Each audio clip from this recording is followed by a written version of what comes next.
Hey guys, welcome back to Friction Grand Rapids. Coach Bobby. Today we're going to talk about the push press. So a big thing is, why would we utilize the push press in our training? Well, compared to the shoulder press, it's going to allow us to handle a lot more weight, and it also has a greater demand on the core, which we'll talk about a little bit later, but that's going to yield a stronger core from practicing the push press as long as we stay in good position. And then it's going to have greater muscular recruitment because we are incorporating the legs and an aggressive hip drive. All right guys, so let's take a look at a few push presses. We've got Coach Trina here demonstrating. So there are two phases to a push press. There's the dip and drive. That's that lower body, leg and hip action. And then we're gonna finish with a shoulder press like we've covered in a previous video.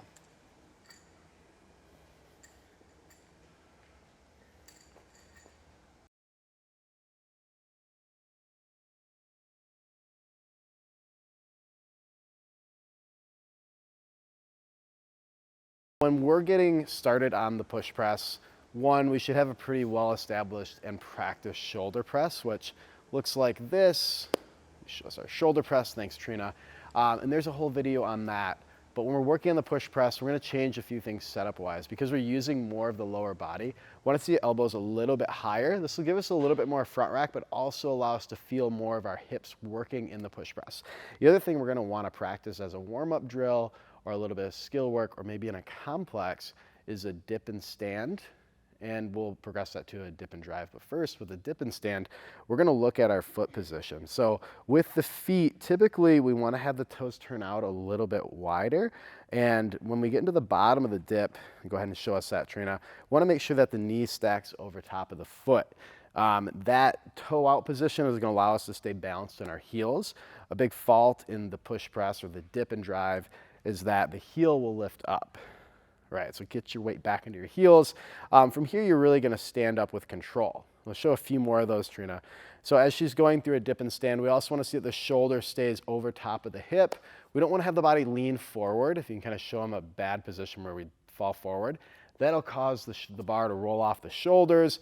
It'll put stress in the back, and it's also gonna put us in a poor position if we wanna send the weight overhead. So nice and tall on the dip and stand, and then to get the same power that we wanna see in a push press, we want to practice a dip and drive. So when we do the drive, we actually want to do that a little bit faster on the way up and float the bar and then receive it with control.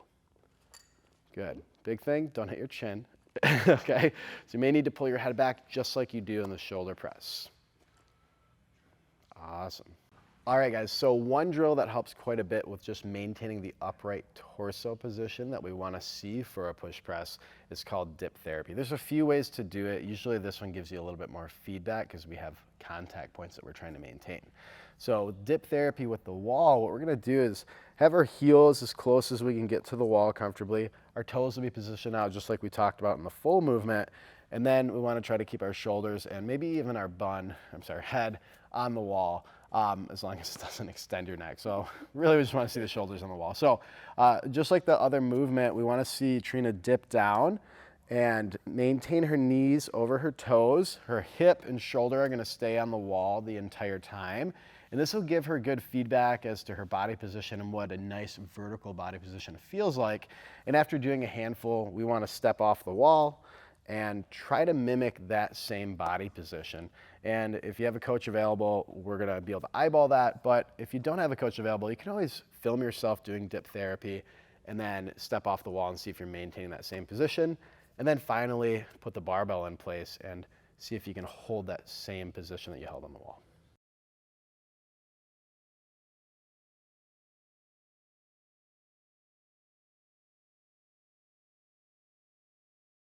One cool thing about the push press is that it demands a little bit more out of the core, especially the abdomen, because we're connecting the hip drive with the core into the shoulder action or predominant shoulder movement. So what we kind of want to avoid is arching the lower back and lifting the chest up after the hips act. So Trina, can you show us what a few of those look like? This is bad form, right?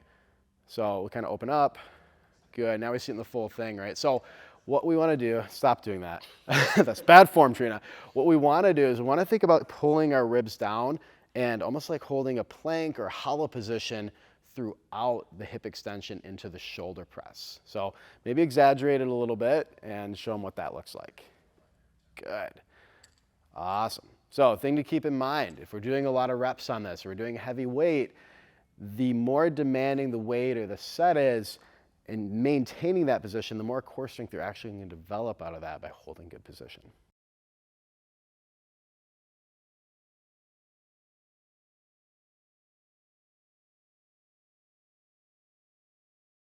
One fine point with the push press is that while having a little bit higher elbow position gives us a little bit better contact with our shoulder, it also puts our wrists into a little bit more of an extended position, which may not feel great when first practicing this, but what we can do is just be mindful of transitioning or changing our position as we transition. So we're gonna watch Trina go through a few of these, and as she goes through, I want you to pay attention to how her wrist is going to close and get into a neutral position, stacking the weight over top of her wrist and then her elbow as she does push presses.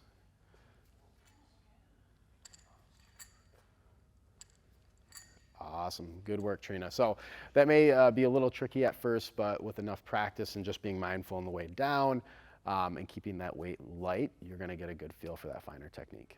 All right, guys, thanks for tuning in. Hopefully incorporating the push press into your training routine gives you a little bit stronger shoulder, a little bit stronger core. If you wanna see more videos on technique or more movements to incorporate into your training routine, like and subscribe. We try to put workout videos out every single week, as well as some technique work as well. If you want to get some more hands-on coaching, get into the gym, schedule a free intro on our website, frictiongrandrapids.com, and we'll hope to see you in person.